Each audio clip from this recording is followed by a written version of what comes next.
Assalamualaikum warahmatullahi wabarakatuh. Innal hamdalillah nahmaduhu wa nasta'inuhu wa nastaghfiruh wa na'udzu billahi min syururi anfusina wa min sayyiati a'malina. May yahdihillahu fala mudhillalah wa may yudlil fala hadiyalah. Asyhadu an la ilaha illallah wa asyhadu anna Muhammadan abduhu wa rasuluh la nabiyya ba'da. Allahumma salli wa sallim ala nabiyyina Muhammad sallallahu alaihi wasallam wa ala alihi wa sahbihi wa man sara ala nahjihi ila yaumiddin. Amma ba'd. Ayo ikhwah, kita lanjutkan kajian akhlak, masih tentang satru. Satru itu menyembunyikan cacat atau aib orang. Sekarang kita sudah sampai fawaidus satri, faedah dari sikap satru. Ya, salah satunya diambil dari kata satru ini sutrah ya. Sutra itu menghalangi atau membatasi. Pertama, nasrul hub wal ulfa bainal mu'minin. Menyiarkan rasa cinta dan harmonis di antara kaum muslimin. Karena kita sadar bahwa tidak ada seseorang yang lepas dari kekurangan. Pasti ada cacatnya, plus minus ya. Jadi kita berusaha mengabaikan cacat orang. Yang kedua, annau yu'inul 'asiya ala ayatadaraka nafsah. Yang kedua, manfaat dari satru ini adalah menolong pelakunya untuk sadar. Wa yatubu ilallah taubatan nasuha, dan bertobat pada Allah dengan taubat nasuha. Wa bil aksi falau fuddiha wa syahira bila kana fi hadza i'anatul syaitan alaihi haitsu yadfa'u ila mazidi minal ma'asi wal atham. Sebaliknya, kalau cacat seseorang itu disiar-siarkan atau dipublikasikan, maka ini akan membuat setan itu membisikkan supaya dia tampil lebih berani. Artinya udah kagol lah, orang udah tahu gitu kan. Jadi dia akan tampil lebih berani. Ini provokasi dari setan. Jadi membuka peluang setan untuk memprovokasi begitu. Yang ketiga, anna fathan nas wa khasata alil fadli minhum imbadat minhum zillatun aw hafwatun qad yajuri qad yajari katsiran min awamin nas alal ma'asi.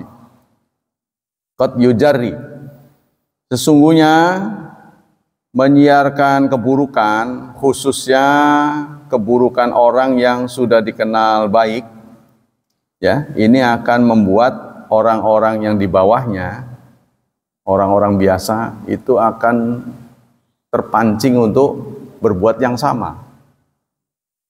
Ya, itu ya. Jadi kalau kita tahu, wah dia aja begitu gitu kan. Yang keempat, anna nafsa satir tasku. Diri dari orang yang menyembunyikan cacat orang lain ini akan bersih, jiwanya akan bersih karena dia insaf. Tidak ada seorang pun yang bebas dari kekurangan. Wa yarda anhu wa yarda anhullah, serta Allah akan meridhoinya. Wa yastarahu fid dunya wal akhirah, dan kelak Allah akan menyembunyikan cacatnya di akhirat. Ya, jadi kalau orang suka menyembunyikan cacat orang di dunia, kelak Allah akan balas disembunyikan cacatnya baik di dunia maupun di akhirat. Mata yang bagi satru alal muslim, tapi kapankah sebaiknya kita menyembunyikan keburukan orang? Yang bagi al muslim ayasra ikhwanal muslimin wa khasatan idza kanu min dzawil hayat. Sebaiknya, seyogyanya muslim itu menutupi cacat saudaranya, khususnya apabila dilakukan oleh orang-orang yang punya posisi, ya. Wa mimman laisu ma'rufin bil adza wal fasad, dan termasuk orang-orang yang berbuat baik. Kalau orang berbuat baik cacat, itu sebaiknya disembunyikan. Amma idza kanu ma'rufin bil fasad wa yujahirun bihi fala yasra alaihim. Adapun kalau orang tersebut itu terkenal berbuat buruk, maka ketika melakukan keburukan sebaiknya tidak disembunyikan. Ya, jadi nggak selalu menyembunyikan cacat itu sebagai perbuatan baik. Nah, kalau dilakukan oleh orang yang suka berbuat salah atau sengaja memamerkan, maka sebaiknya kita jangan menutupinya. Faman azhar, berkata Ibnu Taimiyah, faman azhar kemungkar, barang siapa yang melahirkan kemungkaran, menampakkan kemungkaran, wajib alal ingkar, kita wajib mengingkarinya. Wa ayyuhjara, serta harus dihijrahkan, harus diisolasi. Wa yudhamu ala dzalika, dan dicela. Fa hadza mana qaulihi man alqa jilbabal haya fala ghibatalahu. Inilah ungkapan dari ulama, barang siapa yang melempar jilbab malu, maka tidak ada gibah untuknya. Ada satu ungkapan, ya. Barang siapa yang sudah tidak malu, ya, melemparkan jilbab malu, maka tidak ada gibah untuknya. Gibah itu kan menyampaikan hal-hal yang tidak disenangi oleh pelakunya, kan. Dzikruka akhaka bima yakrah. Nah, itu didefinisikan oleh Rasulullah, gibah itu menceritakan saudara Anda dengan cerita yang dia nggak senang disampaikan. Nah, ini apakah setiap menceritakan yang orang lain nggak senang itu baik? Ternyata tidak semuanya. Kalau pelakunya memang terkenal suka berbuat rusak, keburukan, nah itu tidak gibah, tidak masuk kategori gibah yang dilarang. Bi khilafi man kana mustatiran bi dzambi. Beda dengan orang yang berusaha menyembunyikan dosa. Mustakhfian fa inna hadza yastaru alaihi lakin yunsahu sirran. Beda dengan orang yang berniat sadar, ya.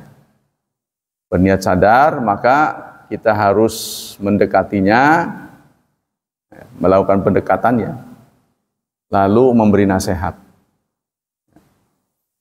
Wa yahjarahu man urifa haluhu hatta yatuba, dan kita berusaha menghindar sampai dia tobat. Wa yadhkara amrahu ala wajhin nasiha, tapi secara person, ya. Jadi maksudnya secara pribadi kita deketi, ya, lalu kita beri nasihat, tidak disiar-siarkan. Wa qala Nawawi, Imam Nawawi mengatakan, wa amma satru al-mandub ilaihuna fal murad bi satru ala dzawil hayat. Yang dimaksud sikap satru, menutupi atau menyembunyikan cacat orang, yang dianjurkan adalah menyembunyikan cacat orang yang biasanya berbuat baik. Wa nahwihim, dan lain sebagainya. Mimman laisa ma'rufan bil adza wal fasad, dari orang-orang yang dikenal, ya, dikenal baik, tidak pernah merusak, ya, para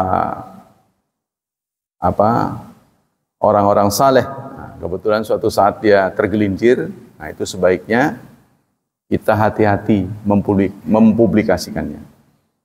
Fa amal ma'rufu bidzalika, adapun orang yang sudah dikenal berbuat cacat, fa yustahab Allah yustara alai, maka sunnahnya dianjurkan tidak usah ditutupi kalau terhadap orang yang sudah biasa melakukan keburukan.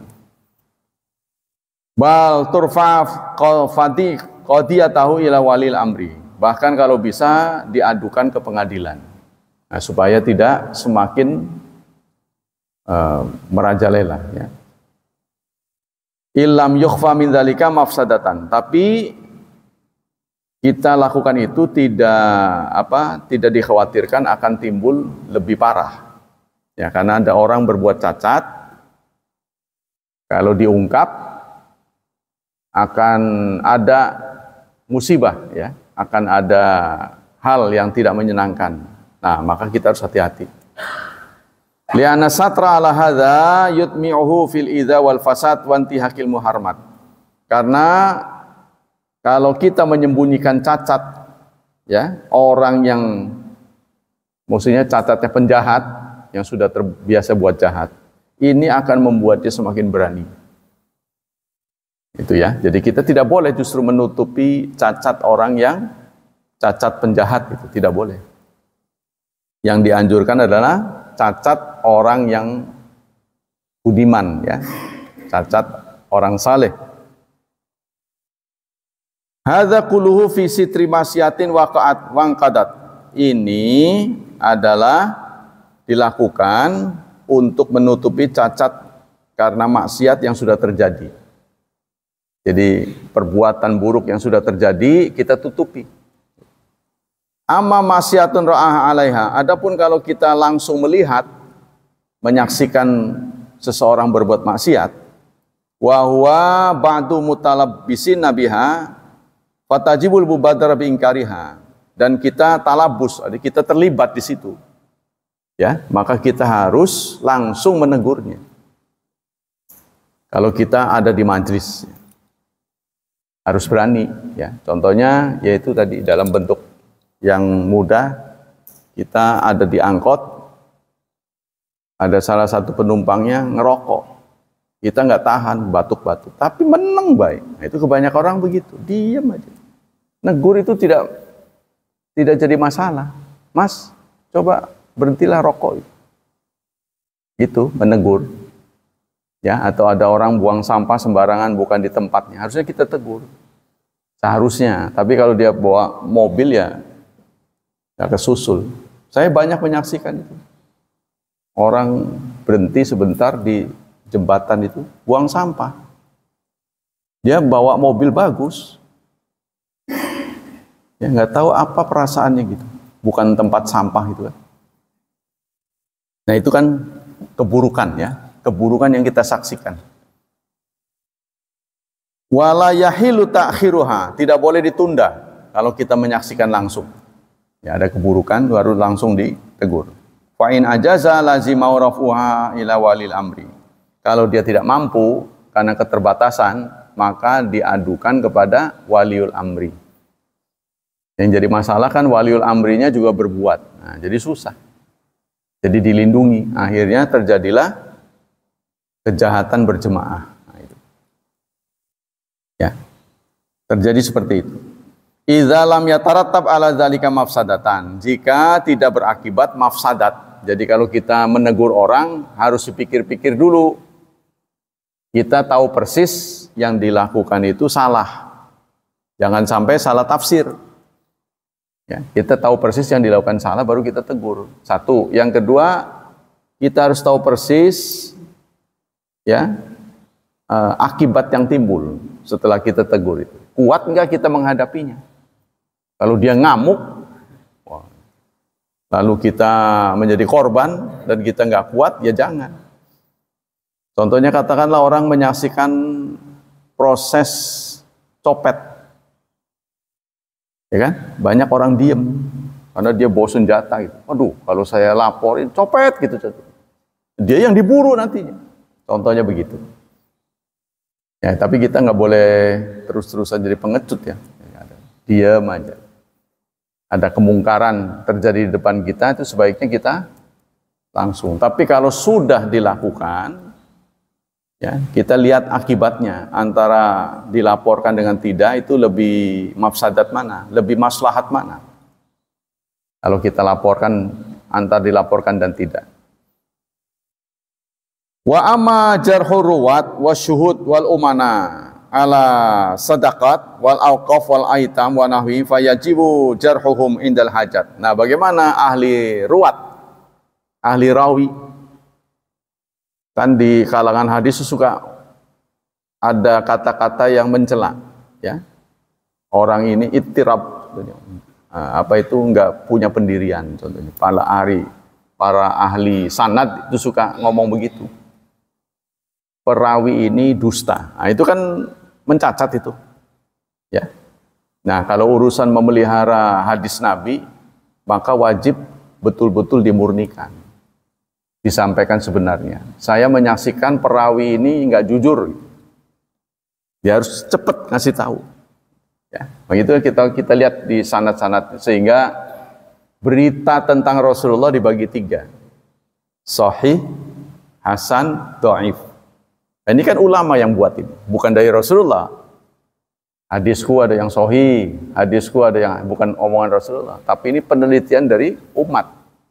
Ya, karena Rasulullah menyampaikan barang siapa kadzdzaba alayya muta'ammidan falyatabawa maq'adahu minan nar. Barang siapa yang berkata mengatasnamakan aku padahal bohong, maka dia sudah menyediakan tempatnya di neraka. Nah, inilah peringatan dari Rasulullah. Maka umat menjaga dengan baik. Jadi kita diberi pelajaran oleh ulama, tahu dulu mana berita yang valid, mana yang tidak. Nah, setelah kita tahu yang valid ini, belum tentu mempraktekannya mudah. Kita dihadapkan lagi mempraktekannya, merealisasikannya gimana. Ya, mengeksekusinya gimana? Nggak gampang. Kan ada penolakan ya. Dari masyarakat tuh kan ada penolakan. Kalau apa yang kita sampaikan belum tentu dikenal oleh mereka, ditolak. Nah, maka ini tantangan buat kita. Kembali kepada kita, kuat nggak menghadapinya? Kalau nggak kuat, sebaiknya jangan. Wa laisa hadza minal ghibah. Ini bukan bagian dari ghibah al-muharramat, yang diharamkan. Hadis ini tidak sahih karena perawinya tukang bohong. Nah, itu kan menurunkan, menjatuhkan orang sebenarnya. Si Fulan bin Fulan, ya kan? Ini hadisnya, contohnya Ibnu Luhai'ah. Hadis yang dirawikan oleh Ibnu Luhai'ah kebanyakan dhaif. Bahkan masuk ke dalam hadis palsu. Itu sudah dikenal Ibnu Luhai'ah. Ya, para ulama memberikan catatan-catatan. Nah, ini kan menjatuhkan harkat orang. Nah, dalam soal yang begini ini, itu bukan bagian dari ghibah. Ya. Wa hadza mujma' alaih. Ini disepakati. Qala ulama fil qismil awal alladzi yustaru fihi hadza satru mandub. Bahkan ya, satar itu menutupi cacat orang itu dianjurkan. Fala rafa ila sultan wa nahwihi lam yatham bil ijma'. Kalau kita laporkan kepada penguasa, segera supaya diselesaikan, artinya dihentikan perbuatannya.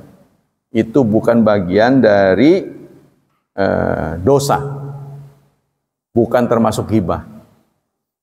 Ya, karena penguasa artinya hakim harus mendengar ya kejujuran kita, yang apa yang sebenarnya terjadi. Contohnya dalam rumah tangga lah, kalau sampai menghadapi kekerasan fisik, ya, sementara suaminya berkuasa, tidak mungkin bisa jatuh beritanya kepada orang lain karena dia berkuasa, punya karisma yang sedemikian rupa, lalu disembunyikan. Istrinya juga takut. Nah, kita kalau tahu sampaikan, kalau enggak ya bisa mati nanti. Begitu juga terhadap anak-anak ya, banyak ini perlakuan tidak sebenarnya.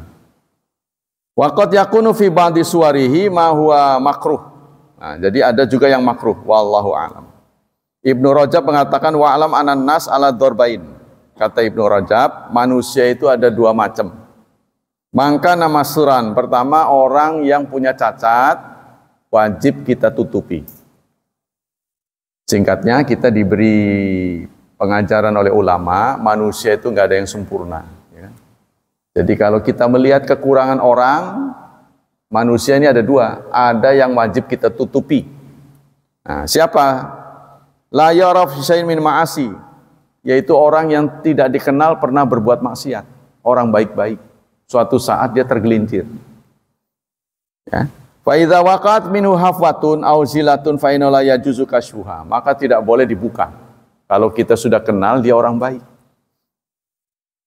Walahat kuha, dan tidak boleh dijatuhkan kehormatannya. Walat tahadduts biha, bahkan jangan dicerita-ceritakan, diomongin aja nggak boleh. Li'anna dzalika ghibatun muharramat, karena itu termasuk gibah yang dilarang. Nah, nanti kita akan lihat spektrumnya, luasannya apa yang patut disembunyikan atau tidak. Bukan sekedar apa dalam hidup sehari-hari, termasuk mayatnya. Termasuk mayatnya, itu bagian dari satru. Kalau kita suatu saat dihadapkan pada perlu menolong orang untuk memandikan mayat, kita terlibat di situ. Lalu kita lihat ada yang cacat, ya, dari tubuhnya. Kita nggak boleh ceritain kalau orang ini orang baik-baik. Ya, itu bagian dari yang ditutupi, bukan perbuatan saja, tapi cacat tubuh juga. Wa hadza huwa alladzi waradat fihi nusus fi dzalika qala, ya ini termasuk ayat yang ada dalam surat An-Nur surat 24 ayat 19. Allah berfirman, innalladzina yuhibbun, sesungguhnya orang-orang yang demen, suka benar. Suka apa? Antashi alfahisyatu, supaya ya dia demen benar tentang hal-hal yang tidak baik tersiar. Innalladzina yuhibbun, orang-orang yang suka antashi alfahisyatu, tersiarnya keburukan, fil ladzina amanu, di kalangan orang-orang beriman, lahum, bagi mereka, azabun alim, azab yang pedih, fid dunya wal akhirah, di dunia dan di akhirat. Ayat ini turun karena tuduhan, ya, tuduhan terhadap Aisyah, ya, yang telah istilahnya skandal, dituduh berbuat skandal, padahal beritanya belum jelas, ya, belum jelas. Jadi apalagi sekarang tuh kita menyaksikan video-video, ya, atau rekaman-rekaman di medsos, ya, itu jangan langsung main tuduh, karena boleh jadi itu postingannya itu potongan tahun kapan masukin ke sini, kan? Ya, ini disunting lah sini itu, ya, diedit. Nah, sehingga tampak sama kita kayaknya beneran, padahal bukan, palsu. Atau berita tahun kapan, di mana gitu kan. Seperti kemarin tentang mudik, diceritakan begitu padat, nggak taunya itu potret ada di Cina sana. Potret di Cina itu di share di gerbang tol, itu padat, penuh, nggak ada ruang. Ya, padahal itu di sana, di negara lain. Nah, kita nggak pernah tahu, jadi kita jangan langsung memposting. Wal muradu isyatul fahisyatat alal mu'min mustatir, yaitu menyiarkan keburukan terhadap mukmin yang patut disembunyikan, fima waqa minhu, terhadap apa yang telah dilakukannya, awit tuhima bihi wa huwa bariun minhu, atau tertuduh padahal dia tidak melakukannya. Ya, proses pengadilan belum selesai tapi kita sudah menjudge seseorang. Nah, ini tidak boleh. Kama fi kissatil ifki, sebagaimana yang terjadi pada kisah yang skandal, ya, kisah skandal terhadap Aisyah. Jadi Aisyah itu masih kanak-kanak. Suatu saat beliau berwudu, ya, artinya buang air, buang hajat. Kalungnya jatuh. Nah, kemudian beliau naik ke sekedop. Sekedop itu yang ada di punggung ontak itu, ya, dibuat kamar gitu. Dia merasa, wah, kalung saya hilang, lalu dia turun lagi untuk mencari itu, ya.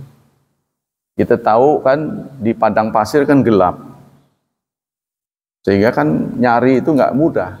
Nah, karena gara-gara nyari itulah si penuntun onta ini nggak tahu, karena tubuh dari Aisyah ini langsing, sehingga enteng lah singkat. Antara naik nggak ketahuan. Jadi udah aja jalan. Tapi Rasulullah memasang orang di setiap kafilah itu ada yang paling belakang, yang nitik-nitik kalau ada terjadi sesuatu ya, emergensi lah. Kalau kita mah ibaratnya ambulan ya. Kalau setiap ada kegiatan itu kan pasti ada bagian keamanan rescue ya, ada ambulan. Nah itu di zaman Rasulullah juga sudah ada. Nah, ditemukanlah Aisyah sudah ditinggalkan oleh kafilahnya, rombongannya. Sehingga ya nggak ada cara lain, namanya perempuan. Dia bawa kuda, jadi ditunggangi. Nah, perbuatan ini membuat heboh. Dituduh skandal. Sebenarnya ini beritanya berita ringan sebenarnya. Hanya cuma begitu tapi sudah dihebohkan. Dituduh skandal. Nah, inilah membuat geger Madinah. Karena Aisyah bukan orang biasa. Beliau adalah istri Rasulullah. Cantik, masih muda. Kalau udah tua sih ya orang maklum. Udah nenek-nenek ya nggak mungkin lah. Jadi masih muda. Rasulullah wafat aja beliau berusia 19 tahun. Sehingga ibu-ibu pengajian itu suka marah. Ah, Rasulullah nikah sama ABG gitu. Ya biarin aja. Nikah sama yang tua diem aja, nggak komen. Kayaknya sudah nenek-nenek tidak produktif, dinikah juga oleh beliau. Sehingga apa yang disampaikan oleh Rasulullah menjadi contoh dalam hukum, harus berani. Jadi beliau harus mengerjakan peristiwa hukum yang ekstrim. Kita kan pasti nggak berani yang tidak populer. Contohnya menikahi mantan budaknya, ya, istri mantan budaknya, Zaid. Nah, Zaid ini kan dimerdekakan oleh beliau. Lalu orang panggil Zaid bin Muhammad. Dipanggilnya Zaid bin Muhammad, padahal bukan anak dari beliau, budak. Setelah itu dinikahkan dengan Hindun. Hindun ini adalah seorang bangsawan, kulit putih lah. Perempuannya kulitnya putih, cowoknya negro. Kan nanti kalau lewat seperti papan catur. Mungkin risih juga ya dia ya. Sehingga terjadi ketidakseimbangan. Terjadilah cerai. Setelah cerai, istrinya ini dinikah oleh Rasulullah karena perintah dari Allah. Padahal di zaman itu menikahi mantan istri dari mantan, bukan mantan ya, istri dari orang yang diadopsi, ya itu tidak boleh. Kalau kita sudah mengaku ini anak kita, terus dia punya istri, cerai, kita nikah, itu aib besar. Tapi Allah menurunkan wahyu untuk memberitahu bahwa istri pembantu itu sah, boleh dinikah. Kan ini ekstrim, ya. Rasulullah kan orang yang pekertinya sangat agung, masa mau gituan? Nggak ada yang berani. Kalau untuk dijadikan contoh tuh nggak ada yang berani. Makanya itu ekstrim. Sehingga timbullah hukum namanya ibtalut tabanni. Batalnya adopsi. Jadi kita tidak boleh mengadopsi orang.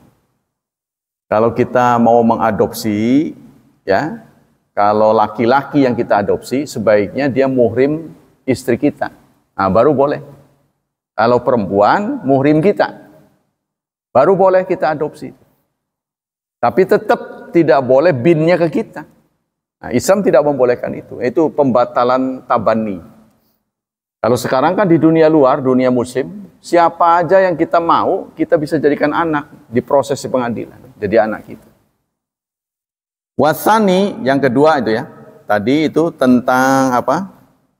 Kata Ibnu Rajab, manusia itu ada dua macam. Ada orang yang sebaiknya kita tutup, kita bentengi cacatnya, karena dia terbiasa berbuat baik. Yang kedua, mangkana musyarian bil ma'asi, orang yang sudah dikenal suka maksiat, mabuk-mabukan dan lain sebagainya. Mu'linan biha, bukan sekedar berbuat maksiat, dia juga mempublikasikan cerita-cerita sama orang lain. Ya, nggak ngumpet-ngumpet lagi. La yubali bimartakaba minha, dia tidak peduli dengan apa yang dia lakukan. Wala bimaqila lahu, dan tidak peduli pada omongan.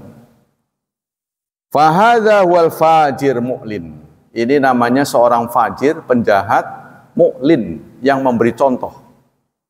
Jadi kalau ada orang minum khamr tapi di kamar, itu dosanya mending daripada dia langsung di depan orang minum begini. Nah, itu di samping dia bersalah, dia juga mempublikasikan pada orang seakan-akan ini boleh gitu. Ya. Wa mithlu hadza la ba'sa bil bahthi an amrihi. Maka untuk orang seperti ini tidak ada masalah kalau kita bicarakan. Bukan termasuk ghibah.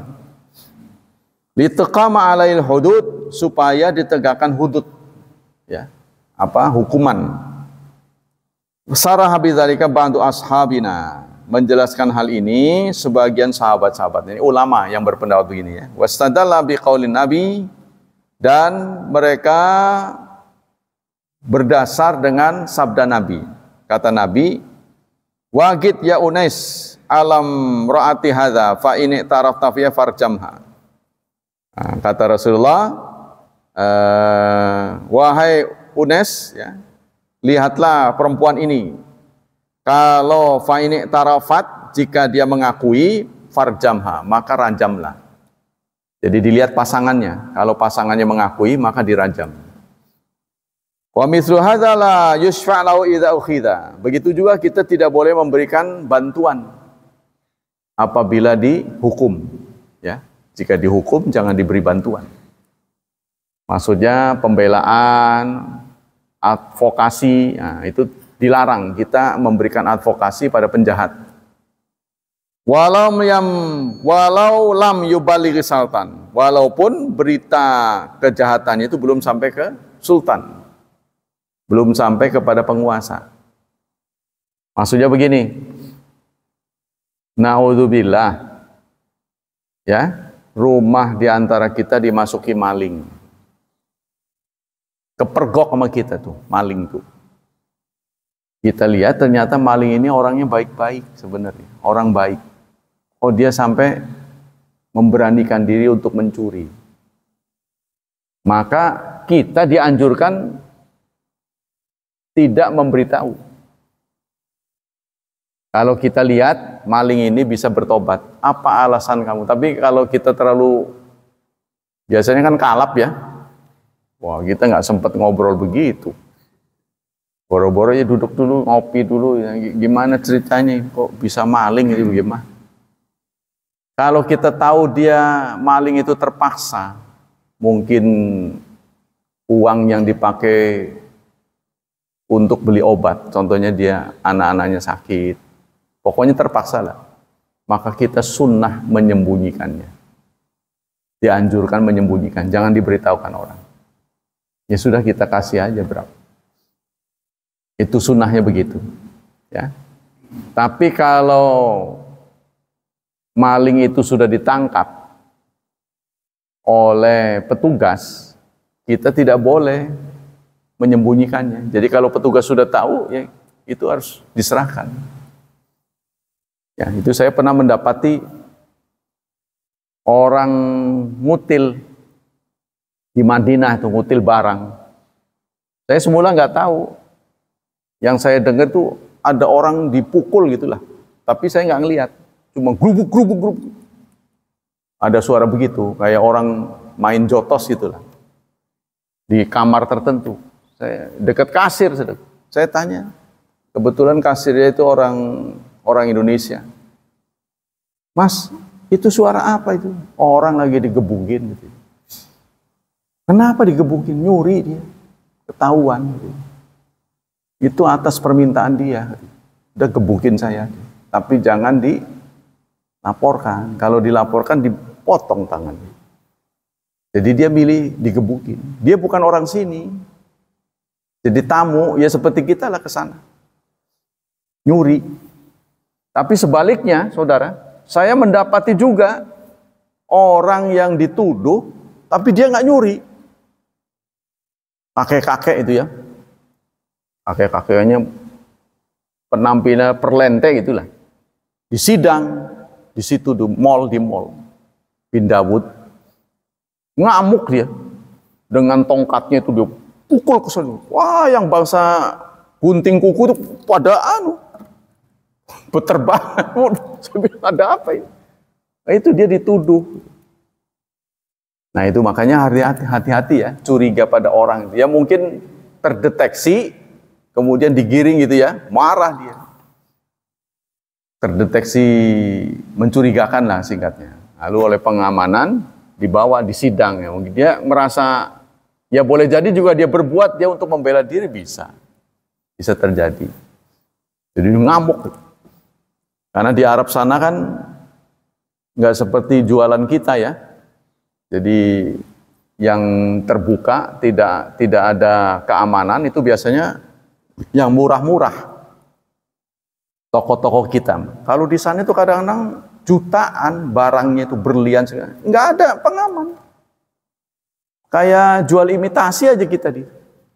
Itu kita tengok itu harganya 10 juta kalau di kurs. Tapi nggak ada etalase, nggak ada. Begitu aja mangap. Jadi berpotensi untuk diambil gitu. Ya, membuka kesempatan untuk mudah diambil. Sampai kayak rantai kapal itu ditaruh, dipaku aja di dinding emas. Begitu ada panggilan azan Allahu Akbar, langsung tutup. Sana langsung berangkat ke masjid. Ya. Nah kita lanjutkan. As-satru la yakni tarka ingkarul mungkar. Tapi pertanyaannya adalah bagaimana kita menyembunyikan cacat orang sementara dalam waktu yang sama kita diminta untuk amar ma'ruf nahi anil mungkar. Ya, bagaimana ini kalau kita menyembunyikan cacat orang ini, apakah tidak berlawanan dengan menyuruh yang ma'ruf, melarang yang mungkar? La yani satru tarkal ingkar ala mainas fima bainaka wa baina idza angkarat alaihi wa nasatahu falam yantahi an qabi fi'li summa jahara bi jazat syahadat alaihi. Jadi jangan sampai kita menyembunyikan cacat orang membuat kita tidak amar ma'ruf nahi anil mungkar. Jadi tergantung kondisional lah. Ya. Situasional. Kita lihat dulu orang ini setelah berbuat tidak baik ini, apa bakal terus-terusan enggak? Karena kita menyaksikan ya. Contohnya kita menyaksikan copet nih. Gimana tindakan kita? Teriak enggak itu? Bukan kita yang dicopet, teman kita, di bus apa gimana? Itu kan kemungkaran. Ya, maka kita harus berpikir baik. Tidak boleh kita dalam rangka menyelamatkan diri lalu kita diam saja. Kalau sampai yang dicopet ini akan mafsadat. Jadi kita harus berhitung lah singkat. Tapi kalau kita bakalnya nanti memberitahu akan mendapat musibah, dia marah sama kita, dikejar, ya, dan kita tidak mampu melawannya, ya sebaiknya kita diam. Nah ini mendiamkan kemungkaran itu kan namanya setan bisu. Inilah yang membuat semakin menjadi-jadi orang ya menyalahgunakan wewenang karena banyak orang diem, banyak orang baik yang diem aja. Ya, terjadi apa-apa diem aja. Gale jadi penguasa, punya otoritas, ada yang nggak beres diem aja. Ternyata diam itu nggak selalu baik. Ya, harus komen lah, karena memang dia dibayar, ditugasi untuk ngomong. Wa yang bagi antakun nasihat siran wala takuna amamal mala. Dan kalau kita melihat dibutuhkan nasihat itu jangan disampaikan di depan banyak orang. Sifatnya harus pribadi. Nah, kita panggil, kita nasihati.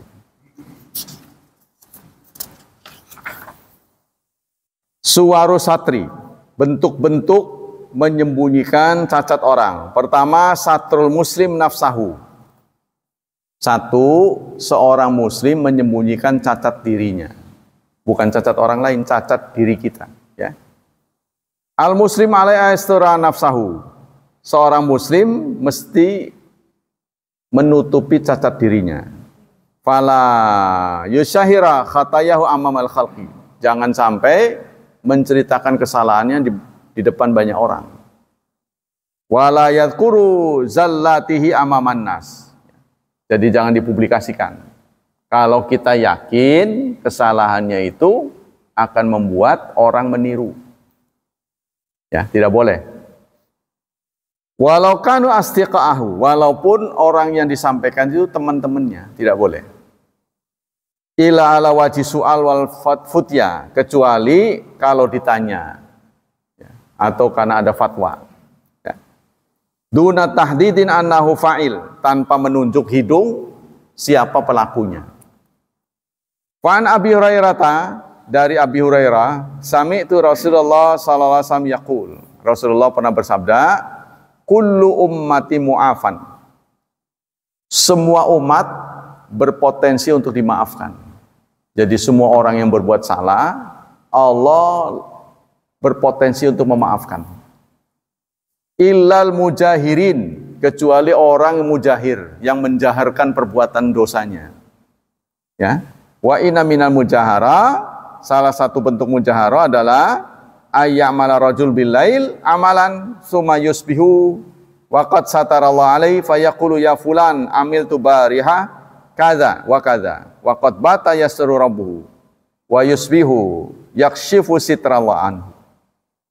Jadi ada orang yang berbuat di malam hari, berbuat maksiat di malam hari, lalu Allah sembunyikan, ya, perbuatannya. Orang nggak ada yang tahu, cuma dia yang tahu. Tapi pagi harinya dia ceritain sama orang. Jadi yang membuka dia sendiri. Nah, orang seperti ini tidak akan dimaafkan oleh Allah. Ya, ceritanya dia minum minuman keras bangga. Wah, semalam setengah kerat saya. Cerita sama temannya. Nah, ini namanya mujahirin. Tidak akan dimaafkan oleh Allah. Satu saat pasti Allah akan jatuhkan. Ya. Wa qala sallallahu alaihi wasallam, Rasulullah bersabda, ya ayuhan nas, wahai saudara-saudara, qad ana lakum an tantahu an hududillah. Hari ini kalian harus berhenti melakukan hal-hal yang melanggar. Ya, hentikanlah pelanggaran, begitu kata Rasulullah. Man asaba min hadzal qadurat syai'an falyastatir bisatrillah. Barang siapa yang mendapat musibah, kena musibah, melanggarnya, maka hendaklah dia menyembunyikannya. Nah, sehingga ada orang datang pada Rasulullah, ya Rasulullah saya berzina. Ya Rasulullah saya berzina. Rasulullah diam aja. Jadi Rasulullah berharap dia jangan cerita. Tapi dia cerita terus, ya Rasulullah saya berzina. Karena dia mengucapkan 4 kali, sampai 4 kali, itu dianggap sebagai saksi 4. Rasulullah pun menyuruh temannya, sahabatnya, untuk mencium mulutnya. Coba kau cium, ada aroma enggak? Minuman keras, takutnya dia mabuk. Ya, takutnya ngomong itu salah obat apa gimana tuh. Coba cium. Tidak ada ya Rasulullah. Tidak ada aroma minuman keras. Pergilah, tangkap dia, lalu rajam. Begitu dirajam, lari dia. Ya, kan rajam itu kan dibuat lubang setengah tubuh kita, lalu orang dijeblosin ke situ, lalu diikat, ditimpukin sampai mati. Nah, setelah diperlakukan seperti itu, dieksekusi, dia lari, dikejar, ditangkap lagi, diterusin lagi sampai mati. Berita ini sampai kepada Rasulullah, ternyata Rasulullah menegur, kenapa tidak kalian biarkan? Tuh.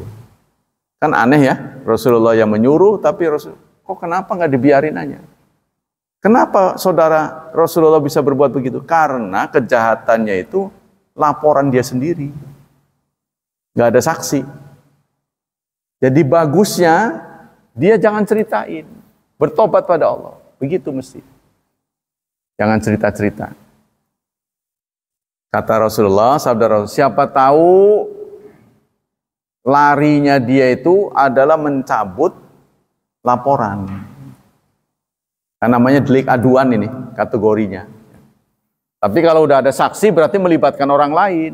Itu yang tidak ada maaf. Tapi kalau dia sendiri, ya sudah diam saja. Nah, begitu juga kerusuhan rumah tangga, saudara. Kerusuhan rumah tangga yang kita saksikan dari selebritis kita itu. Sudah naik daun, ya, dalam masa-masa pertama pernikahan terjadi sesuatu yang dia nggak sangka. Kok orang yang mencintai dia bisa berbuat kasar seperti itu? Dia nggak nolak. Tapi keburu diceritain orang lain. Lah pamornya langsung turun.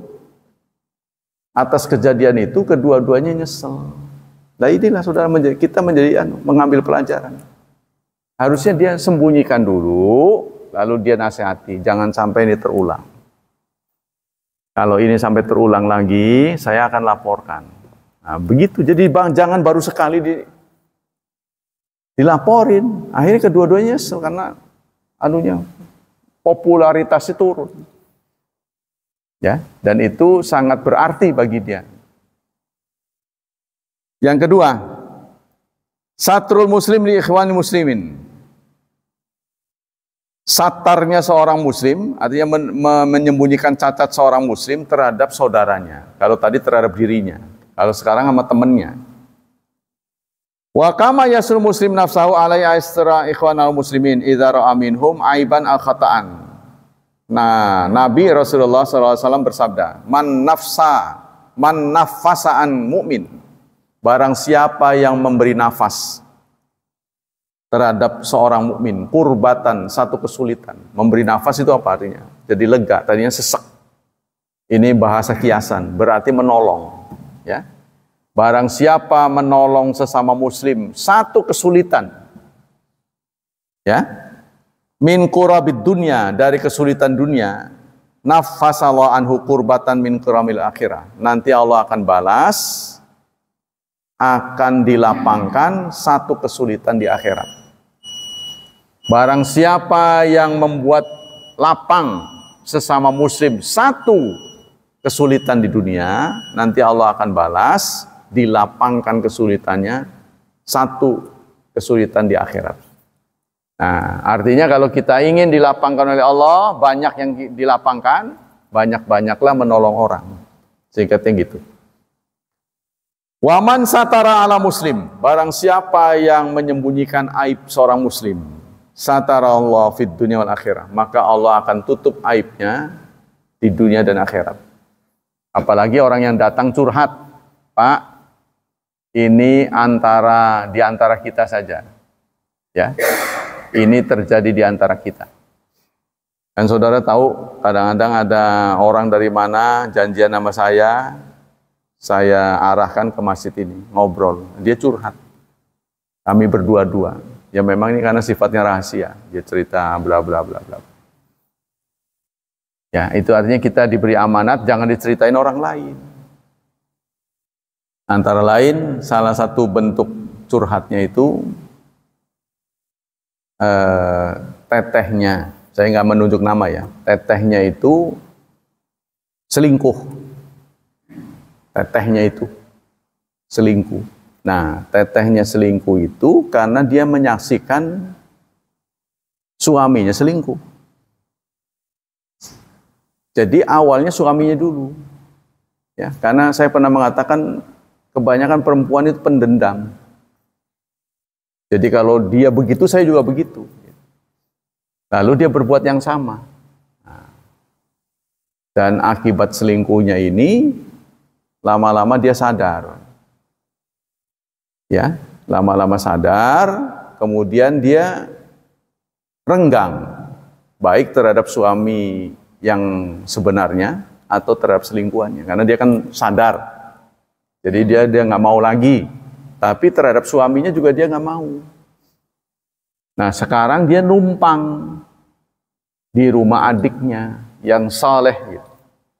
Adiknya bertanya pada saya, bagaimana sikap saya terhadap orang yang berbuat maksiat seperti ini? Kan? Apakah sebaiknya saya usir? Sementara adiknya punya istri. Istrinya merasa terganggu. Gitu, karena ditumpangin. Nah, itu. Sebaiknya saya usir apa enggak ini? Sementara dia sudah berumah tangga si adiknya ini. Dan ibunya si adik ini, itu juga numpang sama dia. Jadi sudah ditumpangi ibunya, datang lagi yang baru kan. Di sisi lain kan ini membuat berat ongkos hidup ya. Saya kebayang lah, nambah orang, waduh gajinya belum tentu naik, nambah lagi, istrinya pasti komplain.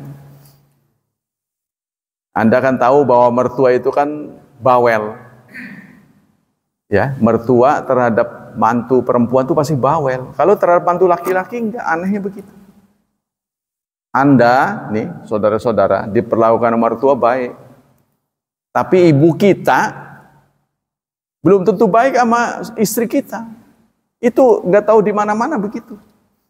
Nah inilah terjadi pada ini. Saya bisa dipahami. Saya bilang tugas Anda adalah mengusahakan supaya kakak Anda atau tetehnya itu terampil, bisa cari duit sendiri. Itu tugas pertama. Apa suruh latihan masak apa gimana supaya dia nanti bisa buat makanan dijual sehingga dia sudah mandiri. Kalau sudah mandiri nanti dikontrakin. Jadi nggak boleh diusir, saya bilang. Orang mau tobat kok diusir. Ya itu salah satunya. Jadi karena dia nggak enak, masa seorang aktivis ditumpangi perempuan yang begitu, udah mana nggak pakai jilbab, dia bilang gitu. Kan bikin malu itu. Ya, nah, tapi tetap kita punya hati yang besar, dia satu darah dengan kita, ya kita harus terima. Walaupun berat ya. Inilah hidupnya. Yang ketiga, nah ini ya, jadi Rasulullah melanjutkan, wallahu fi aunil abdi maka al abdu fi auni akhi. Allah senantiasa akan membantu seseorang jika orang itu suka membantu temannya, membantu sesamanya. Kalau kita ingin dibantu Allah, dalam bantuan Allah, maka kita harus senantiasa ringan tangan untuk membantu sesama kita. Yang ketiga, tadi itu ya, ada bentuk-bentuknya ada 3, menutupi cacat diri sendiri. Yang kedua, menutupi cacat teman. Yang ketiga, menutupi cacat mayit. Jadi kalau kita terlibat tadi itu, memandikan ya, kan kita melihat tuh bagian tubuhnya, ya, kita sembunyikan. Kalau kita tahu ini nggak normal ini, kita sembunyikan. Idza ghassala muslim mayitan, apabila seorang muslim memandikan mayit, fara'a minhu syai'an ma'iban, lalu dia melihat cacat, fa'alaihi ayasrah, maka dia harus menyembunyikan. Tidak boleh dicerita-ceritain. Nggak ada guna kan? Kan tidak ada terapi apapun. Kalau kita ceritain apa ada perubahan? Ya, singkatnya menceritakan aib orang, kita bertanya, setelah kita ceritain ada perubahan nggak?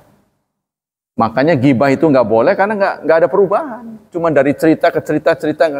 Tapi kalau gibah itu dalam rangka terapi, kita mendiskusikan bagaimana cara menyadarkan dia. Contoh kita diskusikan, pasti cacatnya memang kenapa? Kan begitu kan? Kita dalam rangka terapi itu nggak masalah.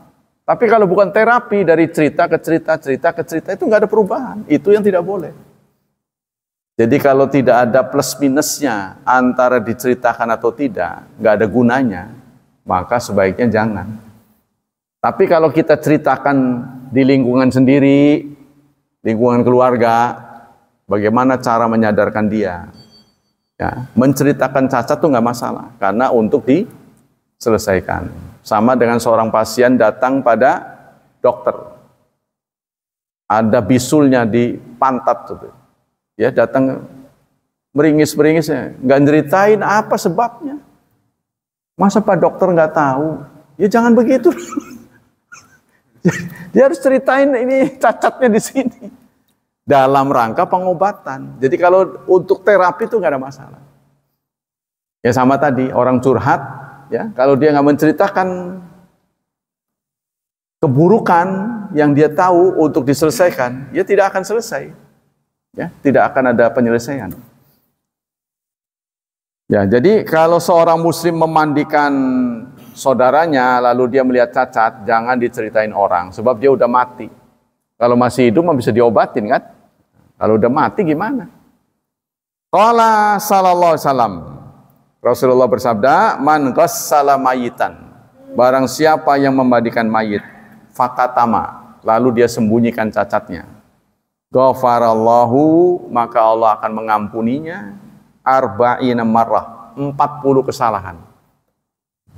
Tuh, itu keuntungannya saudara, ya. Rasulullah bersabda, barang siapa yang memandikan jenazah lalu dia menyembunyikan cacatnya jenazah, tidak diceritain orang lain, maka dia mendapat hak diampuni 40 kesalahan.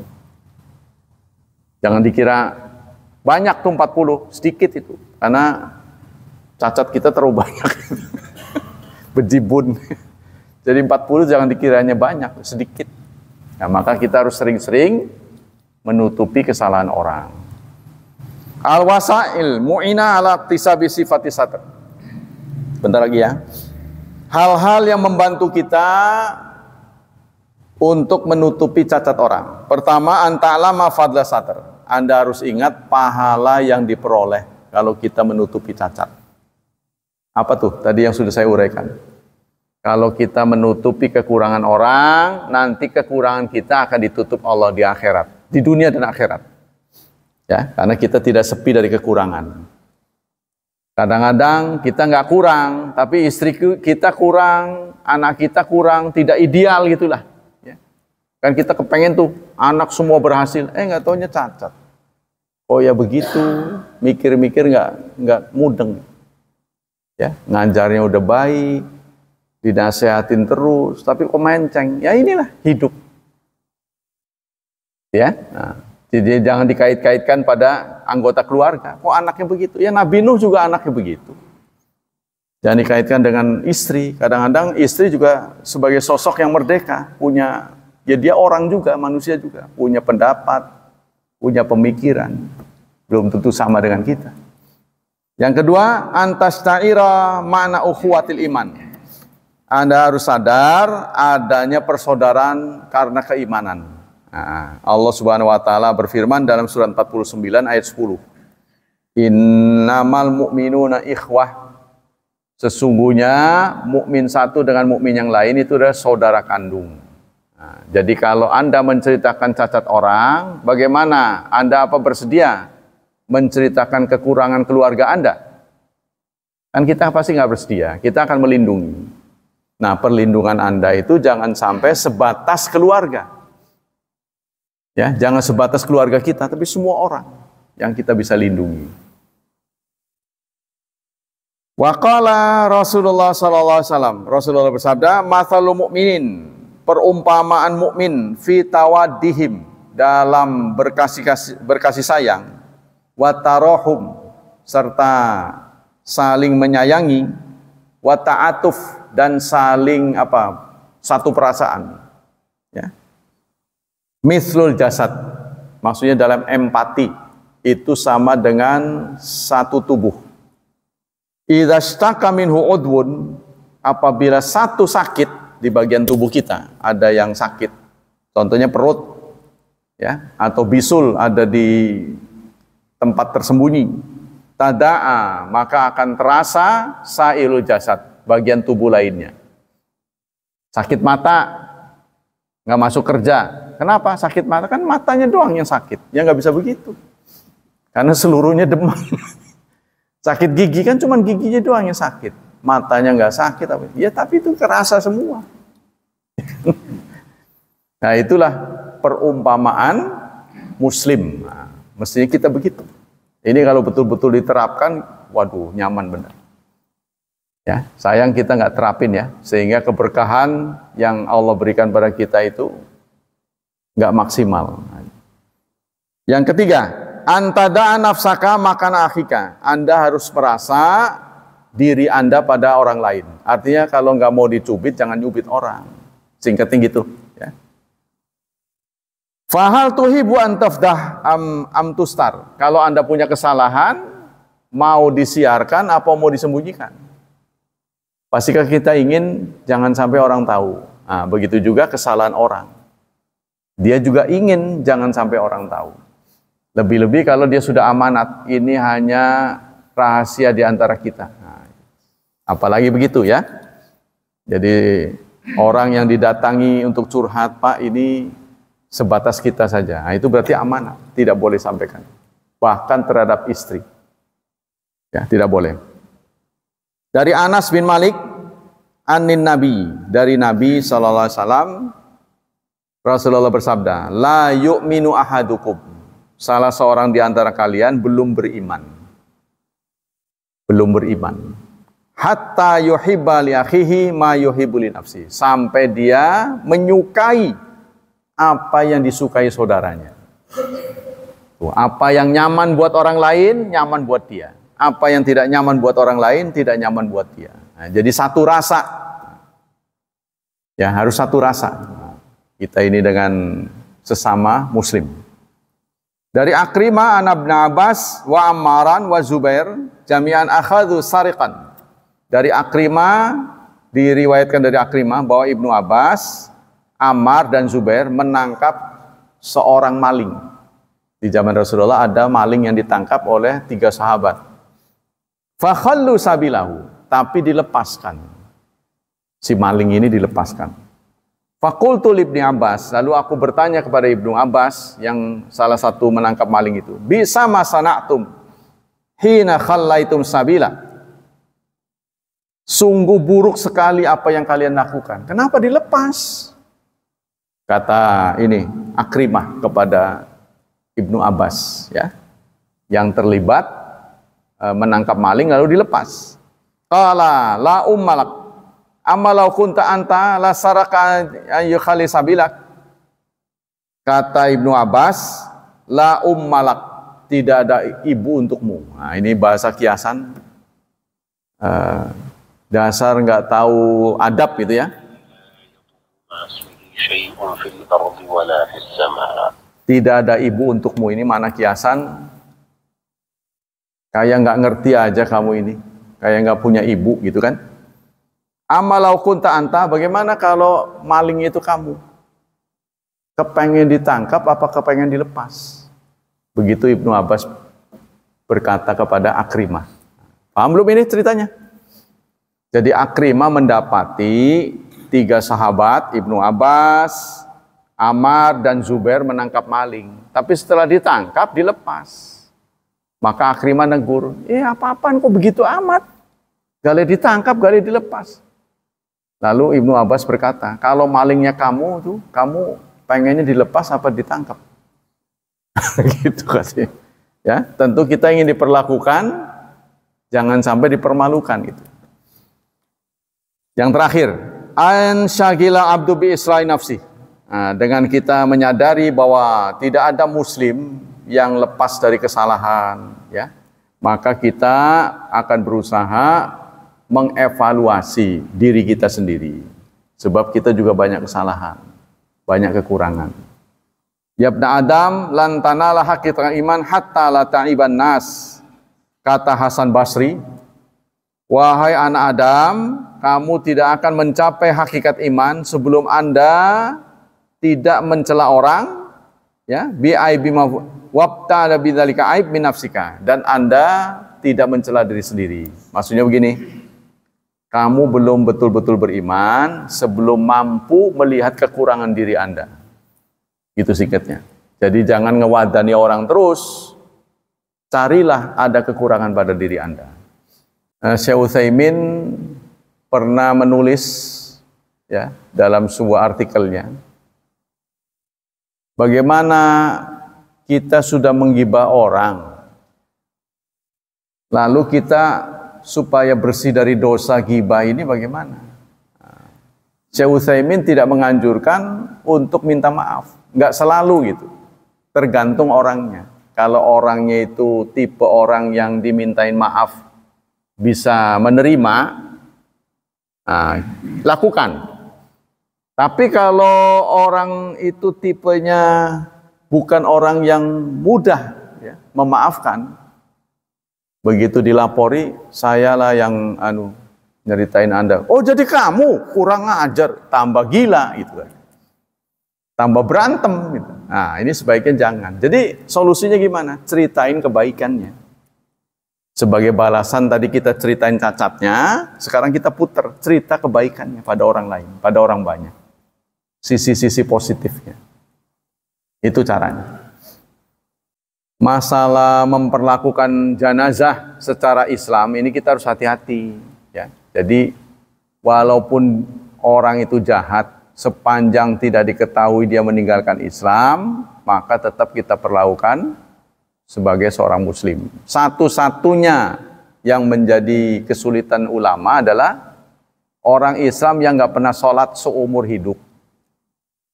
Tapi kalau sholatnya kata bahasa sini bebelentongan, tahu nggak bebelentongan kan? Kadang sholat, kadang enggak gitu. Nah, itu masih muslim.